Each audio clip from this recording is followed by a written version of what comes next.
Hello, everyone. Welcome back to Let's Talk About Singing. This is Marco. I'm a voice teacher, singer, songwriter from Italy, living in New York City.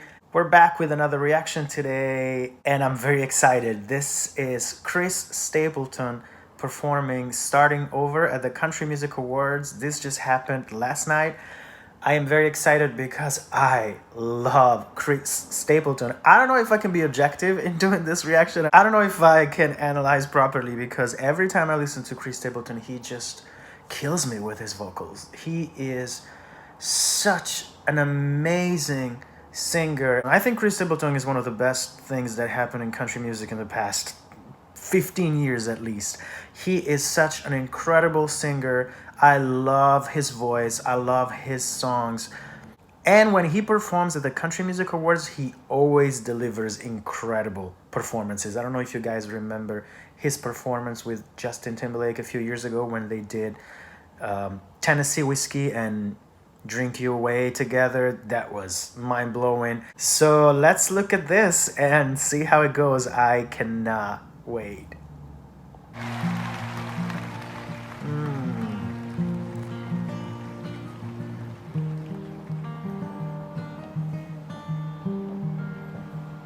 Well, the road rolls out like a welcome mat Oh, to a better place than the one we're at.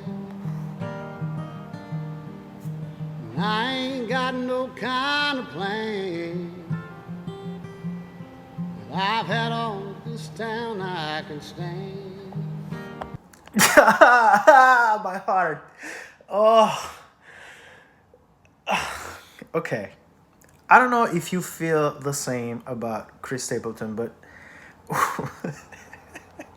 wow. Okay. Sorry. I don't know if you feel the same about Chris Stapleton, but he is one of those singers that hook me right from the very first line. There's just something about his tone that it's absolutely magnetic to me. As soon as I hear him sing, as soon as he starts the phrase, I am completely hypnotized. It's like his voice grabs you, it grabs your attention, it makes you go like, wow, who is this person?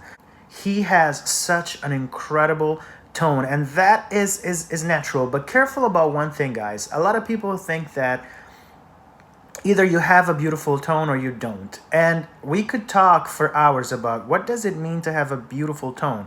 I mean, it's not just about the tone, it's how you use it. He is blessed to have this very particular recognizable tone, and that's great. That is definitely a blessing, but if he didn't know how to use it with such musicality, with such artistry, the tone itself wouldn't be enough. So careful about this. Don't think that either you're born with a beautiful tone or you are not. And also, again, what is a beautiful tone? The concept of a beautiful tone changes. It changes towards the years. There are different types of aesthetic when it comes to tones. Some people also prefer some tones compared to other tones. I always try to contradict people when they say that they don't have a beautiful tone. It's very relative, but definitely Chris Stapleton's tone is very particular and very recognizable. It's one of his aces up the sleeve, you know. Wow, what a I don't know. I just cannot focus on whatever he's doing vocally. I'm just hooked. Let's keep going. And I got friends out on the coast. We can jump in the water and see what flows. We've been saving for a rainy day. Let's beat the storm and be on our way. Okay. Let's just try to be objective.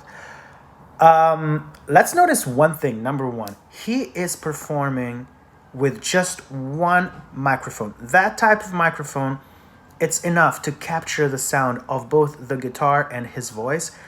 But that also tells you one very important thing. There is no artificial effect. When you perform with a microphone like that one, that microphone takes no prisoners. Like, either you kill it or you're gonna hear everything. There's no way to change it. There's no way to apply if auto tunes or electronic effects. What you hear now is pure, raw talent. Do you see how natural he is? That's just mind blowing to me. How he looks like he's just chilling there. He looks like whatever he's doing, it's not a big deal. Also, now talking about his vocals, did you see how he changed the approach from the first verse to the second verse? The first verse was a lot softer. The second verse, he applied distortion.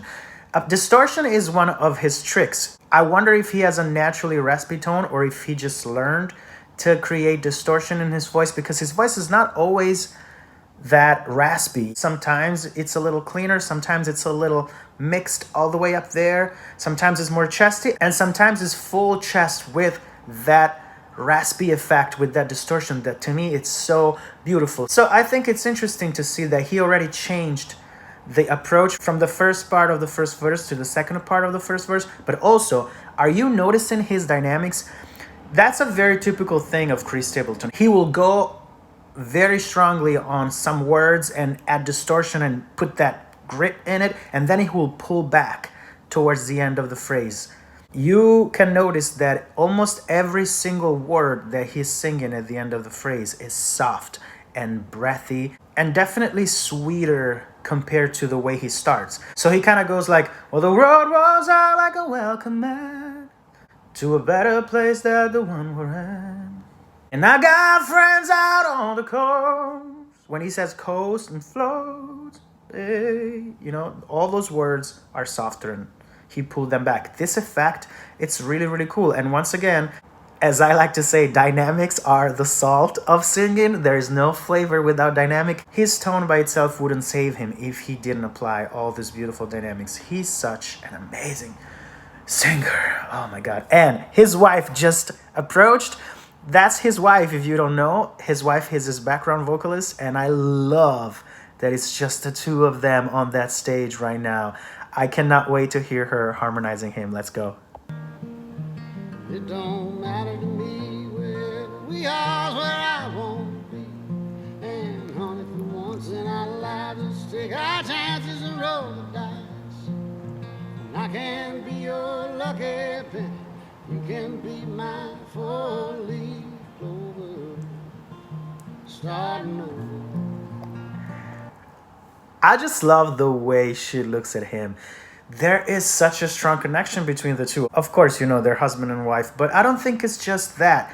When it comes to harmonizing, there has to be a connection between the singers that it's beyond just singing together. There is a certain chemistry. It's about syncing yourself to the other person and understanding when the other person breathes, when the other person starts the phrase, when the other person puts a dynamic and you do the same dynamic. And it's like a conversation without having to say anything. It's just speaking through singing and understanding each other without having to say one single word, because there's no need for that. There is just a certain flow. There is a certain connection that hits, and that's enough.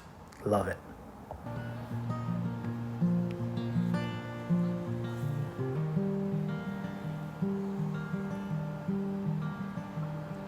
This might not be an easy time.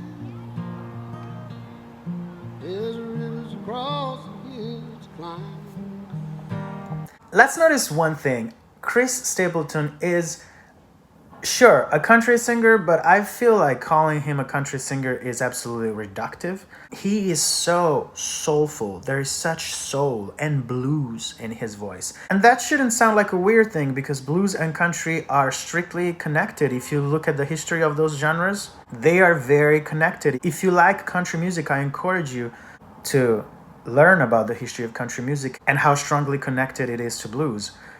I love how vintage he sounds. You know, he sounds like a singer from a different era. I love how he balances these different elements in his voice.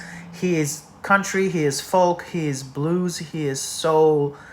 Everything is perfectly balanced, and the result is this beautiful vocals that he constantly delivers. I am absolutely amazed. Someday we might fall apart, and some nights might feel cold and dark. Did you hear that rhythmic division in that line? And some night might feel cold and dark. Again, I am absolutely in awe of how natural he is, how he's completely into the song, how perfectly connected to the music he is when he performs. If you look at him again, he looks like he's just chilling there with one single microphone as if it was nothing. I feel like he could be singing the same way if it was anywhere. He could be singing like that in the middle of the street, in his room, on stage at the Country Music Awards, or in the subway. That wouldn't make a difference for him because he is 100% connected with the song, with the guitar, with his own voice. Yeah. Nobody wins afraid of losing, and the hard roads are the ones worth choosing. Someday we'll look back and smile and know it was worth every mile. He has a certain placement that I absolutely love. I'm talking about sound placement. When he goes to that mile, I feel like his voice resonates mostly like here on the cheeks, and it's placed right above the soft palate behind the nose. I mean, again, all of these analysis when it comes to such a singer and performer, I don't know how much they're worth because I don't think he thinks about any of this. I just think that that is how he naturally sings. I feel like for him, this is like talking. It doesn't really make a difference. It don't matter to me wherever we are, where I want to be. And honey, for once in our lives, let's take our chances and roll the dice. And I can be your lucky penny, you can be my four-leaf clover, starting over. Do you hear the way he enunciates the words? I feel like this way of dragging the words a little bit also contributes to the song and the style, you know? He is not perfectly separating the words, and it's totally a stylistic choice. It don't matter to me where we are is where I won't be. He's kind of like putting the words all together because he's saying it don't matter to me wherever we are is where I want to be. But it would give a completely different effect if he would say, it don't matter to me, wherever we are is where I want to be. Again, if you're trying to sing this song, make sure that you're giving so many dynamics, just like he does. The fact that he's mashing the words together like that, together with the dynamics that he's given, because it seems like he's putting little dynamics inside the phrase between words. These two things combined create that beautiful folk, bluesy, country effect. It don't matter to me, wherever we are is where I won't be. You know, he's in between words, he increases the projection and decreases the projection very, very quickly, and it gives like this wavy effect, right? And honey, for once in our life, let's take our chances and roll the dice. I can be your lucky man. You can be my four-leaf clover, starting over. Also, how cool is that line? I can be your lucky penny. You can be my four-leaf clover. Love it. That is a great line. So you see what I'm saying? If you're trying to sing this, the last thing you want to do is sing everything in a monotone voice and not giving dynamics. That is gonna sound just boring and uninteresting, you know? Again, hear the difference. If I say, it don't matter to me, wherever we are is where I wanna be. And honey, for once in our life, let's take our chances and roll the dice. I can be your lucky penny, you can be my four-leaf clover. Also, make sure that you pull back on the endings like he does, So this monotone singing never works. But little dynamics, it don't matter to me. Wherever we are is where I want to be. And honey, for once in our life, let's take our chances and roll the dice.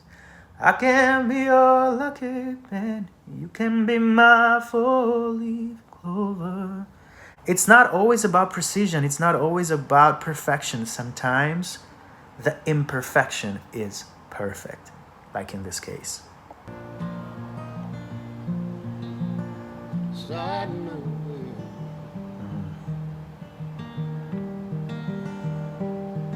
It don't matter to me. Wherever we are is where I want to be.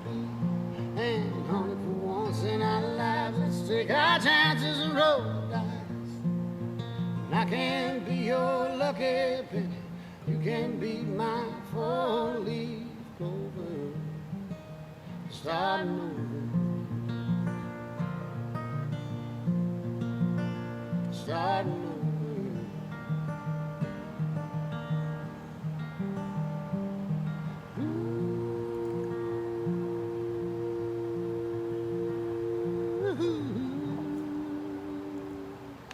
Ah, that ending was so cool. Ooh. He was holding that ooh perfectly. Woohoo! It was so good. I actually don't think he was in head voice there. I think he was doing a very high placed ooh. I think he was doing ooh, but not ooh, which would be head voice. I think he was doing like a very softly projected, chesty ooh, ooh, and then he added a little bit more of woohoo. One thing that I want you guys to pay attention is back to the background vocals. His wife is looking at him constantly. He's not looking at her, but there's a reason for it. He is the lead vocalist. So this is something to think about if you want to sing background vocals for someone else. When you're singing background vocals, you're at the service of the lead vocalist. You have to enrich whatever the lead vocalist is doing. It's about them. It's about contributing to their melody. It's about contributing to their vocals. It's about being in sync with them. Unless it's a duet where you both are at the same level, when you're singing background vocals, your job is to follow the lead. So she's staring at him, again, creating that connection, creating that synchronicity. And I'm sure that they have such a strong connection that they could be singing without even looking at each other, blindfolded, giving each other's back, and they would still sound perfect. But she is absolutely doing everything to harmonize with him because he is the lead. So sometimes it has happened, even in my experience, that I've had problems with people singing background vocals because they don't understand that what they are is background vocalists, which is nothing wrong. It doesn't mean that they're less worthy or they're less of a singer, but that's the job that they're doing in that moment. So they're not lead vocalists. They can't be too loud. They can't take the spotlight because that is the spot of the lead singer. And did you see that she was standing a little far back? Probably so that the microphone wouldn't pick on her voice too much. She was doing her job perfectly. She was standing a little further from the mic. She was singing a little softer than him. She was harmonizing with him. She was staring at him, looking at him, syncing herself to him. And that is exactly what a great background vocalist does. This was amazing. This was flawless, just like every performance that Chris Stapleton delivers. I think that this teaches something to us as artists. Sometimes you don't need anything in terms of special effects to make a special performance. When it comes to real, pure, raw, genuine talent like this, all you need is a guitar and two beautiful voices and one microphone that captures that vibe, and that's enough. There's no need for anything else. They don't rely on auto-tune. They don't rely on visuals. They don't rely on choreographies. All you have here is pure talent, a gorgeous voice, a great background singer, beautiful guitar playing, a beautiful song with great lyrics, great melody, beautiful harmonies, and that's it, and you win. So sometimes I feel like we might be focusing too much on the extra to the point that we take for granted what is really important when it comes to art and music and singing. And this is it. Thank you guys for watching. Let me know if you agree with me. Let me know if you're fans of Chris Stapleton as much as I am. If I forgot to mention something, put it in the comment. Don't forget to subscribe. Give me a thumbs up if you like the video. And I'll see you soon with the next reaction. This is Marco. Let's talk about singing. Ciao.